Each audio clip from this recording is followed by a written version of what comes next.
شکریہ.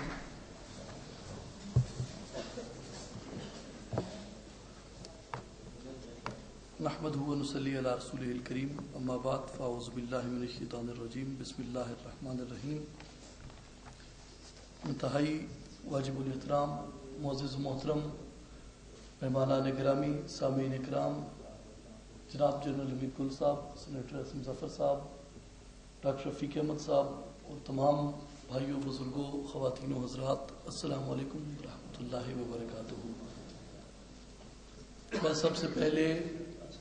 نظریہ پاکستان ٹرسٹ کے منتظمین اور ان کی قیادت کو بہت بہت مبارکباد پیش کرتا ہوں اس سے روزہ نظریہ پاکستان کانفرنس کے اوپر. اور یقیناً ہمارے ان بزرگوں کا ہماری رہنمائی کرنا قائد اعظم کے فرمودات کی روشنی میں، حضرت علامہ اقبال کے فرمودات کی روشنی میں، یہ ہمارے اوپر ان کا بہت بڑا احسان ہے. نہ صرف ہمارے اوپر بلکہ ہم سے جو نسلیں ہماری فیض لیں گی، میں سمجھتا ہوں کہ وہ بھی ان کے اسی صدقہ جاریہ کے اندر جائے گا کہ ہماری نظریاتی تربیت انہوں نے کی اور ہماری نسل نے ہم سے تربیت پائی، اور وہ ان کی اس کاوش سے، ان کی اس کوشش سے ممکن ہوا. اور ان بزرگوں میں بیٹھ کے آپ یقین فرمائیں کہ میں ایک نوجوان ہوں، لیکن مجھے یوں لگتا ہے کہ یہ نوجوان ہیں اور میں بوڑھا ہوں. ان کی ہمت، ان کا حوصلہ، ان کی دانش، ان کا تدبر، ان کی بصیرت وہ اتنی جوان ہے. اور بالخصوص اس ویژن کے حوالے سے جو قائد اعظم رحمۃ اللہ علیہ نے پاکستان کی تشکیل کے لیے دیا تھا، اسلامی فلاحی جمہوری مملکت کا. جب ہم بات کرتے ہیں کسی اسلامی فلاحی مملکت کی تو اس میں سب سے بنیادی وہ موضوع آ جاتا ہے جو موضوع مجھے نظریہ پاکستان ٹرسٹ نے بیان کرنے کے لیے دیا، جس میں سائنسی علوم اور اس سے متعلقہ تمام علوم، ان کا اس معاشرے کے اندر کیا ایوولوشن ہے، اور وہ اسٹیٹ جو خود اسلامی فلاحی جمہوری مملکت بننا چاہتی ہے، وہ اسٹیٹ بذات خود اس میں کس قدر سنجیدہ ہے، اور اس کے دانشور، اس کے تھنک ٹینکس، وہ خود اس موضوع کے اوپر کس قدر سنجیدگی رکھتے ہیں اس مشن کو، اس پیغام کو آگے بڑھانے کے لیے. قرآن کریم کی طرف اگر ہم دیکھیں یا احادیث نبوی کی طرف اگر ہم دیکھیں تو وہاں پہ ہمیں ذرہ برابر بھی گمان نہیں ہوتا کہ ہمیں کسی بھی طرح، کسی بھی صورت وہاں سے کوئی بھی رہنمائی اخذ کرنے میں، کوئی بھی رہنمائی ہمیں اپنانے میں کسی قسم کا کوئی تعامل ہے یا کسی قسم کی کوئی رکاوٹ ہے. مثلا رسول کریم صلی اللہ علیہ وسلم اپنی ذات کے لیے اللہ تعالیٰ کی بارگاہ میں یہ دعا مانگتے ہیں، اللہم ارنا حقائق الاشیاء کما ہی، کہ الہ العالمین مجھے اشیاء کی اس حقیقت کا علم عطا فرما جو کہ در حقیقت اشیاء کی وہ حقیقت ہے، جو کہ اس کا اصل ہے، جو کہ اس کا مغز ہے، جو کہ اس چیز کا باطن ہے. اور جب ہم کسی چیز کے، کسی شے کے باطن پہ ڈیبیٹ شروع کرتے ہیں، اس پہ ہم ایکسپیرینس شروع کرتے ہیں، تو وہ جاتا ہے اس کے ایوولوشن کے اوپر، اور ایوولوشن اس چیز کا، اس علم کو بڑھاتے ہوئے اتنی وسعت دے دیتا ہے، اتنی وسعت دے دیتا ہے کہ سائنس، عقل، استقراء وہ اس نتیجے پہ پہنچتی ہے کہ یہ چھوٹا سا ذرہ، یہ چھوٹا سا ایٹم، یہ دنیا کی طاقت کا منبع ہے، یہ دنیا کی طاقت کا سرچشمہ ہے. حقیقت الاشیاء یہ ہے. اور پھر جب ہم قرآن کریم کی طرف دیکھتے ہیں کہ قرآن ہمیں سائنس کی طرف رجوع کرنے کے لیے کیا چیزیں دیتا ہے، تو 3 چیزیں ہیں. ایک ہے اجازت، دوسری ہے دعوت، تیسرا ہے حکم۔ قرآن کریم نے ہمیں سائنسی علوم کی طرف رجوع کرنے کی اور اس میں آگے بڑھنے کی ہمیں اجازت بھی دی ہے، ہمیں دعوت بھی دی ہے اور ہمیں حکم بھی دیا ہے۔ اور بعض مقامات پہ جب ہم اس سے پہلو تہی کرتے ہیں تو ہمیں اس پہ متنبہ بھی کیا ہے کہ تم اس طرف توجہ کیوں نہیں کرتے، تم اس طرف کیوں نہیں سوچتے۔ قرآن کریم میں جب ہم یہ دیکھتے ہیں کہ ہمیں کس طرح اجازت ملتی ہے، کس طرح دعوت ملتی ہے اور کس طرح حکم ملتا ہے، تو اس سے پہلے ہم یہ دیکھیں کہ سائنس کن موضوعات کو ڈسکس کرتی ہے، سائنس کن چیزوں کے ساتھ بحث کرتی ہے۔ مثلاً اس میں موسم ہے، روشنی ہے، ہوائیں ہیں، زمین اور سمندروں کی تہوں کے اندر چھپے ہوئے خزائن اور ان کی تہوں کے اندر چھپی ہوئی کائنات ہے، اسی طرح ستارے ہیں، سیارے ہیں، آسمان ہے، کمیونیکیشن ہے، ٹائم اینڈ سپیس ہے۔ یہ وہ تمام چیزیں ہیں جن پہ ہمیں سائنس سوچنے کے لیے دعوت دیتی ہے اور جن پہ سائنس بحث کرتی ہے۔ اب آپ دیکھیں کہ قرآن کریم ہمیں کیا کہتا ہے اور ہمیں کس طرف دعوت دیتا ہے۔ سورہ النحل کی آیت نمبر 13 کے اندر وَمَا ذَرَأَ لَكُمْ فِي الْأَرْضِ مُخْتَلِفًا أَلْوَانُهُ إِنَّ فِي ذَلِكَ لَآيَاتٍ لِقَوْمٍ يَذَّكَّرُونَ، اور وہ جو زمین میں تمہارے لیے رنگ برنگ پیدا کیا، بے شک اس میں نشانی ہے یاد کرنے والوں کے لیے۔ کہ قرآن کریم آپ کی توجہ اس طرف مبذول کروا رہا ہے کہ زمین کے اندر جو بھی رنگ برنگ پیدا کیا گیا ہے تم اس میں غور کرو، تم اس میں دیکھو، اور تمہیں حقیقت تک پہنچنے کے لیے اس کے اندر اللہ تعالیٰ نے نشانیاں فراہم کی ہیں۔ اسی طرح آل عمران کی آیت نمبر 190 میں ان فی خلق السماوات والارض واختلاف اللیل والنہار لآیات لأولی الالباب، بے شک زمین اور آسمان کے پیدا کرنے میں اور رات اور دن کے بدلتے رہنے میں نشانیاں ہیں عقل والوں کے لیے۔ کہ عقل والے اہل تدبر یہ سوچتے ہیں کہ اللہ تعالیٰ نے زمین اور آسمان کو کس طرح پیدا کیا، اور پھر یہی سوچ ہے جس کے مختلف ایوولوشنز ہیں، مختلف یہ اپنے ارتقائی مراحل سے گزرتی ہوئی یہ آج بگ بینگ تک پہنچی ہے۔ بگ بینگ کوئی حتمی چیز نہیں رہی، اس سے آگے بھی اس کا ایوولوشن ہوگا، اس کے بعد بھی اس کی مختلف تھیوریز آئیں گی۔ کیوں کہ قرآن نے یہ دعوت دی اور ہمارا یہ فرض بنتا ہے، ہمارا یہ حق بنتا ہے کہ ہم اس چیز کے اوپر غور و فکر کریں، ہم یہ تدبر کریں کہ جو اللہ تعالیٰ نے کہا کہ ان فی خلق السماوات والارض، کہ زمین اور آسمان کو میں نے پیدا کیا، ہمیں اس کے اوپر سوچنا ہے کہ یہ کیسے پیدا ہوئے، ان کی پیدائش سے قبل کیا تھا۔ اور پھر واختلاف اللیل والنہار،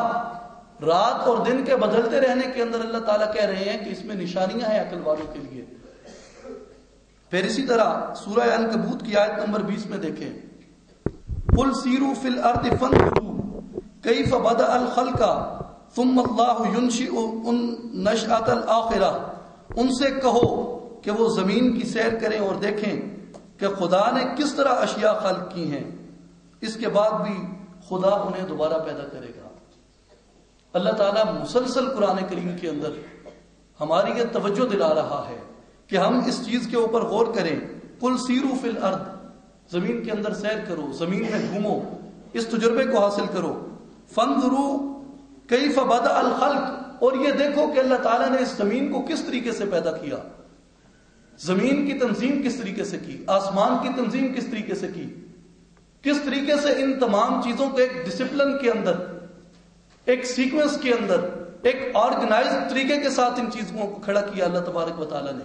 اور یہ وہ تمام موضوعات ہیں جن سے سائنس بحث کرتی ہے اور جن کے اوپر بحث کرنے کے لیے قرآن کریم ہماری توجہ اس جانب مبذول کروا رہا ہے۔ اسی طرح سے آپ سورہ نور کی آیت نمبر 44 میں دیکھیں یقلب اللہ اللیل والنہار ان فی ذلک لعبرۃ لأولی الابصار، اللہ تعالیٰ دن کو رات اور رات کو دن میں تبدیل کرتا ہے، دن کو رات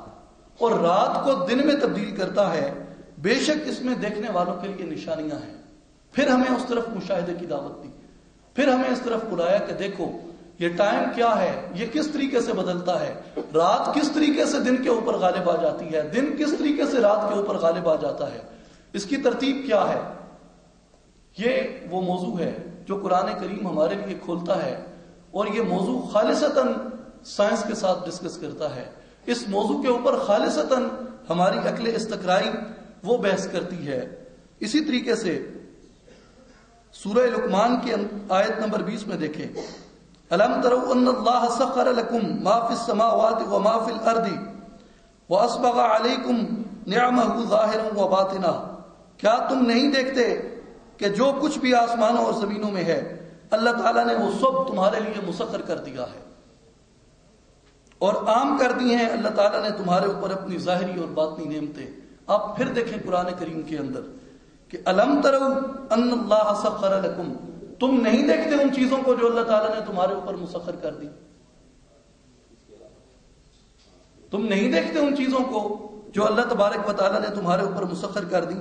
آسمانوں اور زمینوں کے اندر. اور پھر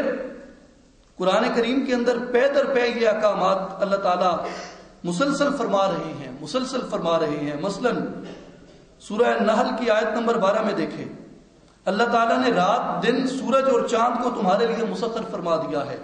اور تمام ستارے بھی اس کے حکم کے پابند ہیں، بے شک ان تمام چیزوں میں دانش مند قوم کے لیے نشانیاں ہیں، اس قوم کے لیے نشانیاں ہیں.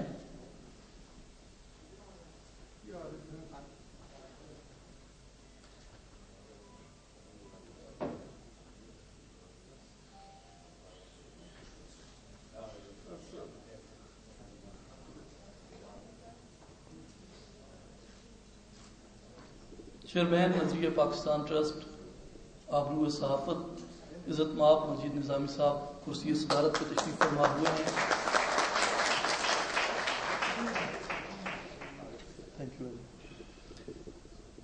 دیکھیں اللہ تعالیٰ نے فرمایا کہ اللہ تعالیٰ نے دن رات سورج چاند کو تمہارے لیے مسخر فرما دیا اور ستارے بھی اس کے حکم کے پابند ہیں، بے شک ان تمام چیزوں میں دانش مند قوم کے لیے نشانیاں ہیں. وہ قوم جو دانش کے راستے کو اختیار کرتی ہے اور اللہ تعالیٰ کی طرف سے کھولے گئے ان علوم کے اندر وہ تدبر کرتی ہے اور بصیرت سے کام لیتی ہے. اور پھر اسی طرح آخر میں آپ دیکھیں سورہ غاشیہ کے اندر فرمایا افلا ينظرون الى الابل كيف خلقت، کہ تم اونٹ کی طرف کیوں نہیں دیکھتے، اس کو کس طریقے سے پیدا کیا گیا. وَإِلَى السَّمَاءِ كَيْفَ رُفِعَتْ، آسمان کی طرف کیوں نہیں دیکھتے، اس کو کس طرح بلند کیا گیا. وَإِلَى الْجِبَالِ كَيْفَ نُصِبَتْ، پہاڑ کی طرف کیوں نہیں دیکھتے، اس کو ہم نے کس طریقے سے نصب کر دیا. وَإِلَى الْأَرْضِ كَيْفَ سُطِحَتْ، زمین کی طرف کیوں نہیں دیکھتے، زمین کو کس طرح ہم نے پھیلا دیا. یہ وہ دعوت ہے، یہ وہ حکم ہے اللہ کا کہ تم اس طرف غور کرو، اس طرف دیکھو، اس طرف تدبر اپناؤ. ایسے ہی حکیم الامت حضرت علامہ اقبال رحمۃ اللہ علیہ نے اپنے 5th لیکچر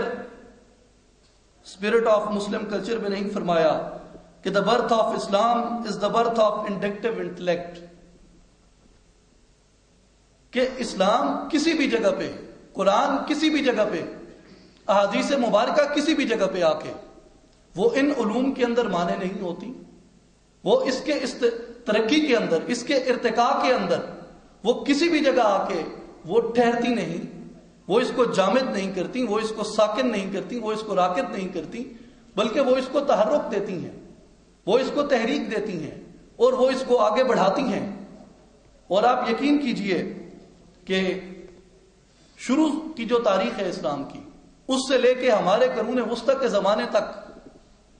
کوئی بھی مطالعہ قرآن کا ایسا نہیں ہمارے کسی بھی مفسر نے نہیں کیا کہ جو مطالعہ اس نے علوم استقرائی سے ہٹ کے کیا ہو. لیکن اس وقت بالخصوص مذہب کے ساتھ یا قرآن کریم کے ساتھ سائنس کا بحث کرنا، بالخصوص ایک مخصوص سوچ اور ایک مخصوص طبقے کے اندر اس چیز کا آگے بڑھنا اور اس کے مانع ہونے کے شکوک و شبہات پیدا ہونا، ہمیں یہ ذہن میں نہیں رکھنا چاہیے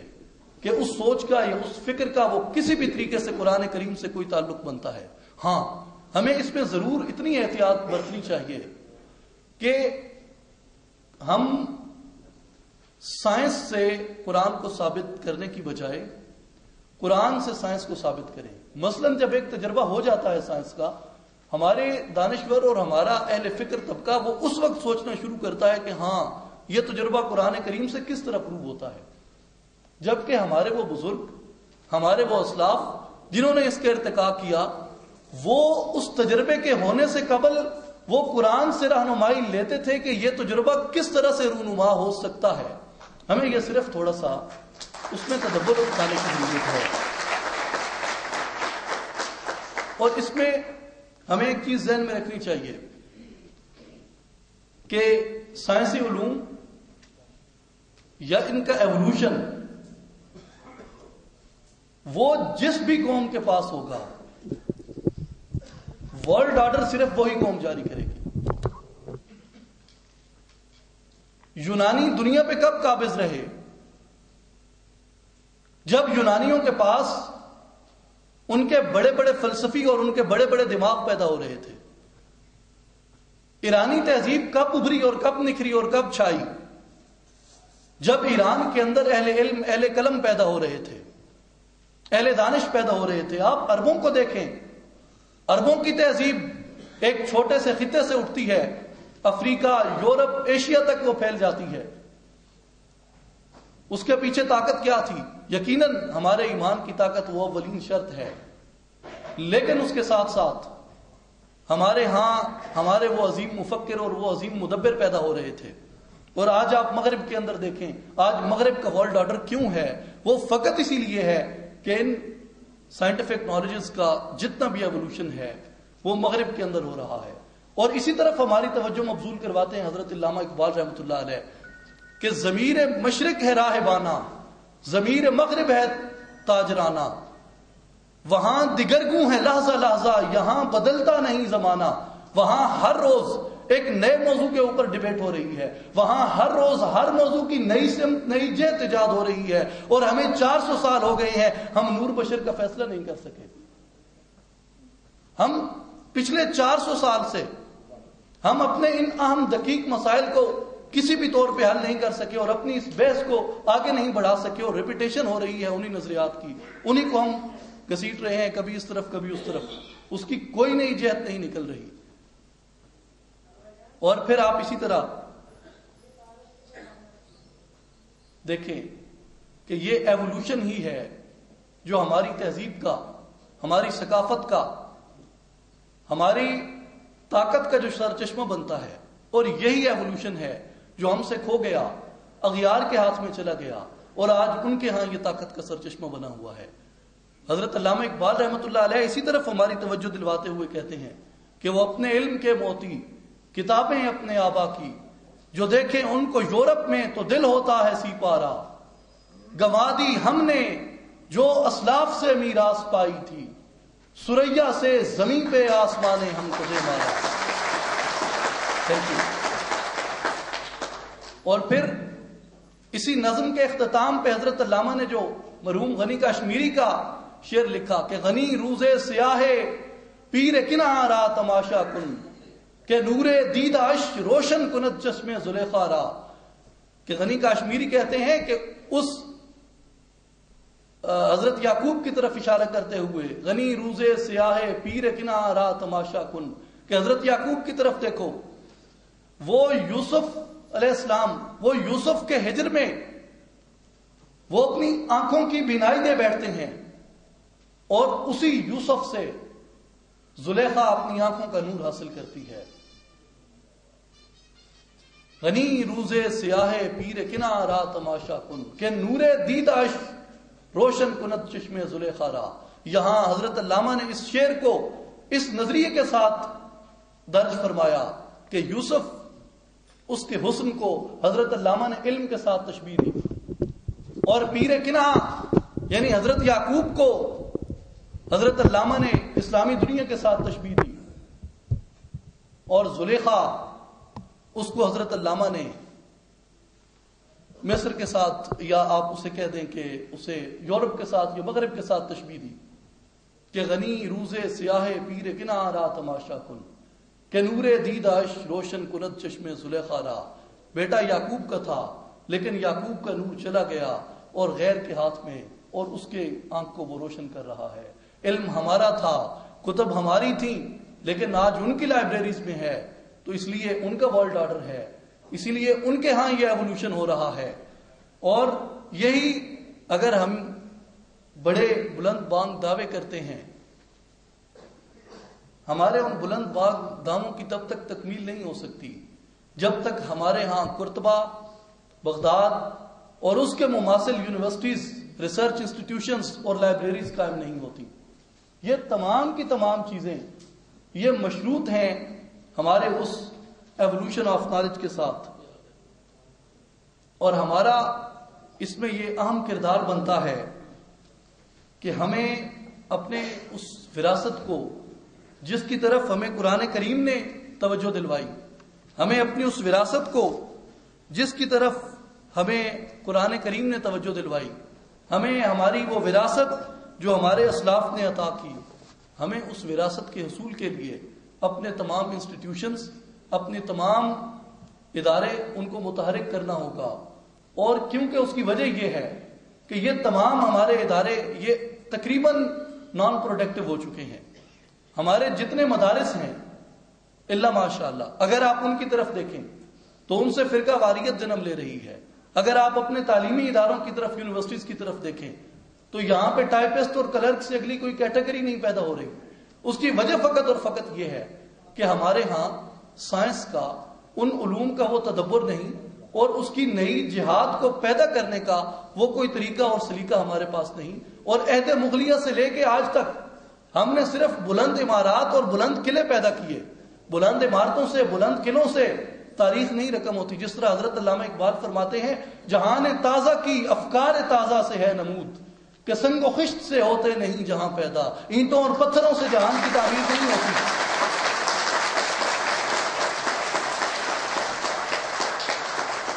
اینٹوں اور پتھروں سے جہانوں کی تعمیر نہیں ہوتی. نئے جہان ہمیشہ نئی فکر سے پیدا کرنے ہیں. اور میں اسی لیے آج کی اس نظریہ پاکستان کانفرنس کے حوالے سے یہ پیغام عرض کرنا چاہوں گا کہ پاکستان کی